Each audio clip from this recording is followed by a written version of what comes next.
Hi నమస్తే, welcome to my media. నేను కేవీఆర్. ఆంధ్రప్రదేశ్ ముఖ్యమంత్రి వైఎస్ జగన్మోహన్ రెడ్డి మీద జరిగిన దాడిని దేశవ్యాప్తంగా కుల మతాలకు అతీతంగా ప్రజాప్రతినిధులు, ముఖ్యమంత్రులతో సహా అన్ని పార్టీల నేతలు తీవ్రంగా ఖండిస్తూ వస్తున్నారు.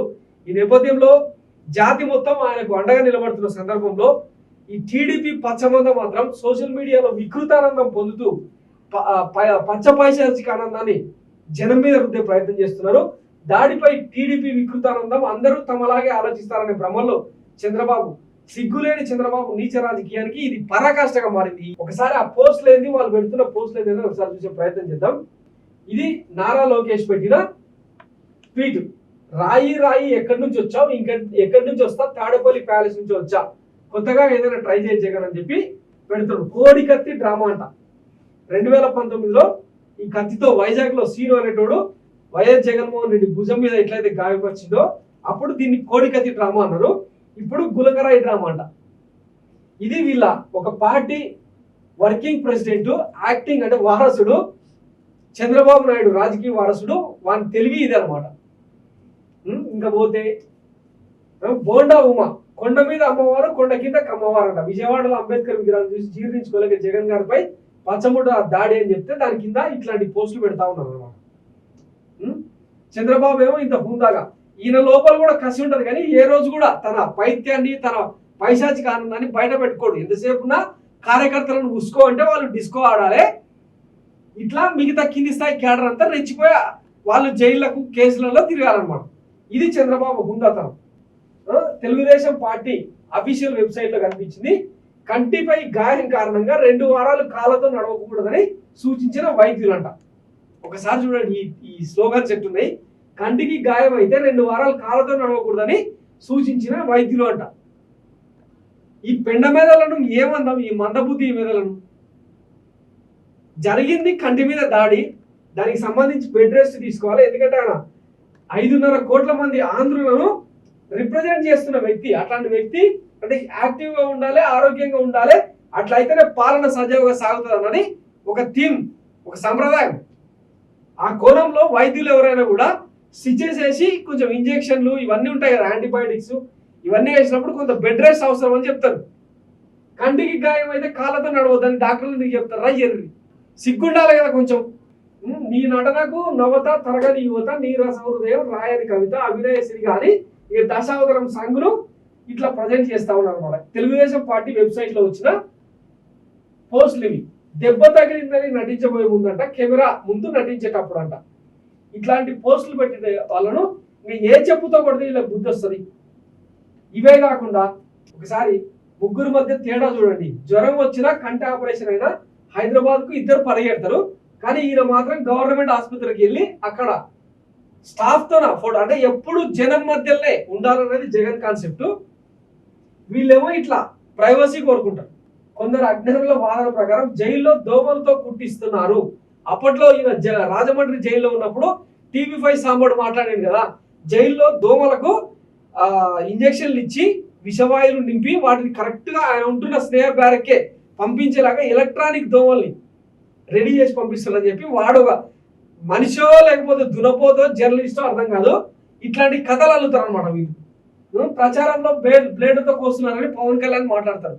3 అంచెల 5 అంచెల భద్రతా వ్యవస్థలో తిరుగుతారు వీళ్ళు. ఎవరైనా వాళ్ళని దాటుకుని ఎట్లా వస్తారు? రాయితో తలపై రక్తం వచ్చేలా కొట్టడం మాత్రం డ్రామా అంట. ఇక్కడ కనిపిస్తున్నది లైవ్ సాక్ష్యం. రాయి ఎట్లా వచ్చి తగిలింది, వైఎస్ జగన్మోహన్ రెడ్డి దాన్ని ఎట్లా డిఫెండ్ చేసుకున్నాడు, వైద్యులు అందిస్తున్న ట్రీట్మెంట్, ఇవన్నీ ఆల్రెడీ మీడియాలో ప్రజెంట్ అయితేనే ఉన్నాయి కదా. ఇది డ్రామా అంట. ఇంకా వీళ్ళని ఏ చెప్పుతో కొట్టాలి?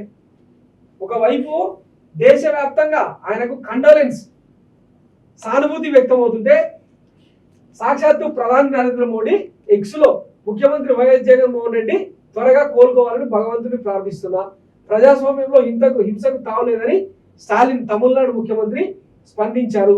రాజకీయ విభేదాలు ఎప్పుడూ హింసాత్మకంగా మారకూడదు, మన ప్రజాస్వామ్య వ్యవస్థలో ఉన్న పరస్పర గౌరవాన్ని కాపాడుకుందాం, ముఖ్యమంత్రి వైఎస్ జగన్మోహన్ రెడ్డి త్వరగా కోలుకోవాలని ఆకాంక్షిస్తున్నాను. సీఎం జగన్ పై దాడి గురించి విని షాక్ అయ్యా, ముఖ్యమంత్రి వైఎస్ జగన్మోహన్ రెడ్డిపై జరిగిన దాడి గురించి విని షాక్ అయ్యా, ఆయన త్వరగా కోలుకోవాలని పశ్చిమ బెంగాల్ ముఖ్యమంత్రి మమతా బెనర్జీ ట్వీటు. తర్వాత మాజీ మంత్రి, తెలంగాణకు సంబంధించిన మాజీ మంత్రి కేటీఆర్ ప్రజాస్వామ్యంలో హింసకు తావలేదు, కేంద్ర ఎన్నికల సంఘం అత్యంత కఠినమైన ముందస్తు చర్యలు తీసుకుంటుందని ఆశిస్తున్నాను, మీరు క్షేమంగా ఉండాలని కోరుకుంటున్నారు, జగనన్న జాగ్రత్తగా ఉండండి అని చెప్పి ఈయన హితవు పలికిండు. నిన్న TV9 ఇంటర్వ్యూలో కూడా జగన్ నాకు సోదర సమానులు, ఆయనకి ఇట్లా జరగడం బాధాకరం అని చెప్పి కూడా కేటీఆర్ స్వయంగా మాట్లాడింది. ఇట్లా అంటే పార్టీలకు అతీతంగా అంటే ఒక మానవతా దృక్పథంతో స్పందించాల్సిన సందర్భం ఇది కూడా పక్కన పెట్టి ఈ పైశాచిక ఆనందం ఏంది? ఇక ఈ కొనిదెల నాగబాబు అడ్డంగా నిలువుగా పెరిగినోడు ఏం పెడతారంటే చాలా పకడ్బందీగా ప్లాన్ చేసావు మై, అసలు స్క్రిప్టెడ్ అలా అనిపించట్లేదంట. ఇట్లా పెట్టి తీసేసిండు జనసేన అధికార ప్రతినిధి ఈయన. ఇంకా లక్కీగా పవన్ కళ్యాణ్ మాత్రం ఏం స్పందించలేదు, కానీ అంటే కొంచెం హుందాగా వ్యవహరించే క్రమంలో ఆయన ఏం టంగు స్లిప్ అవ్వలేదు, సేమ్ టైం వాళ్ళ ట్విట్టర్లో కూడా ఏం పెట్టలేదు. అట్లా ఏం పెట్టకుండా మౌనంగా ఉన్నా కూడా బాగుంటుంది కదా. ఈ పిచ్చి కథలేంది, ఈ రొట్టె కొట్టుడు కథలేంది? చంద్రబాబు నాయుడు ఏమో ఇట్లా మాట్లాడతాడు. ఇప్పుడు రోషం వచ్చని తిరిగి మనిషికి ఒక రాయి తీసుకొని ఏ దొరిత తీసుకొని ఆ దున్నపోతుని చిత్తుగా ఓడించి ఆ ఫ్యాన్ మాట్లాడలేకుండా చేసి మీరు ముందుకు వస్తుందిగా కోరుకుంటున్నా. విన్నారు కదా, ఆ దున్నపోతును చేతికి రాయి దొరికితే ఎవరు వాళ్ళు విసిరాలని చెప్పి చెప్తున్నాడు కదా. ఈయన 1995 నుంచి 2004 మధ్యలో ముఖ్యమంత్రిగా పనిచేసినప్పుడు వైఎస్ రాజశేఖర రెడ్డి, పి జనార్దన్ రెడ్డి ఇట్లాంటి వాళ్ళందరూ ప్రతిపక్ష నేతలుగా ఉన్నప్పుడు ఇవే మాటలు మాట్లాడి జనాన్ని రెచ్చగొట్టి చంద్రబాబును ఊచకోత పోయించింటే ఎట్లుంటుండే పరిస్థితి? సరే అప్పుడంటే చాలా హుందాగా వైఎస్ రాజశేఖర రెడ్డి, పి జనార్దన్ రెడ్డి లాంటి వాళ్ళు ప్రజాస్వామ్య విలువలకు అనుగుణంగా పనిచేసారు తప్ప ఎప్పుడు కూడా లైన్ క్రాస్ అయ్యి కనీసం నోరు కూడా ఆ రకంగా మాట్లాడలే, అప్రజాస్వామికమైన మాటలు మాట్లాడలే. 2014 నుంచి 2019 మధ్య ఈయన చేసిన దుర్మార్గాలు, దాష్టికాలు తెలిసిందే కదా. గోదావరి పుష్కరాలలో 29 మంది వీళ్ళ కెమెరా యాంగిల్స్ కోసం చంపేస్తే ఇదే పచ్చముండ కొడుకు ఏం మాట్లాడిండు? పూరి జగన్నాథ్ టెంపుల్లో తొక్కిసలాట జరిగి చనిపోలేదా? ఇట్లాంటివన్నీ కామన్ అని చెప్పి మాట్లాడిన దిక్కుమాలనోడు. అట్లాంటప్పుడు వైఎస్ జగన్మోహన్ రెడ్డి జనాన్ని రెచ్చగొట్టేలాగా అప్పుడు ఇంకా స్వింగ్ లో ఉండే ఆయన టెంపర్ లెవెల్స్ వేరే. ఆ టైంలో జగన్మోహన్ రెడ్డి ఒక 2 పిలుపులు ఇచ్చి సావదో బండి కొడుకునని చెప్పింటే ఎట్లుంటుండే? ఏ రోజున్న వైఎస్ జగన్మోహన్ రెడ్డి మీద జగన్మోహన్ రెడ్డి అట్లా పిలుపులు ఇచ్చిరా? అట్లాంటి సందర్భాలు ఏమైనా ఉన్నాయా? ఒక పార్టీని నడిపేటోడు, తెలుగుదేశం అనే జాతీయ భూగోళం పార్టీకి ఈయన అధ్యక్షుడు, ఈయన కొడుకు ఇంకొక యాక్టింగ్ అధ్యక్షుడు, ఆ పిచ్చెన్నాయుడు 6 అడుగుల పొడుకుంటాడు, ఆయన ఇంకొక రకంగా మాట్లాడతాడు. ఇది వీళ్ళ పార్టీ విధానం. సిగ్గుండాలి కొంచెం అన్నా.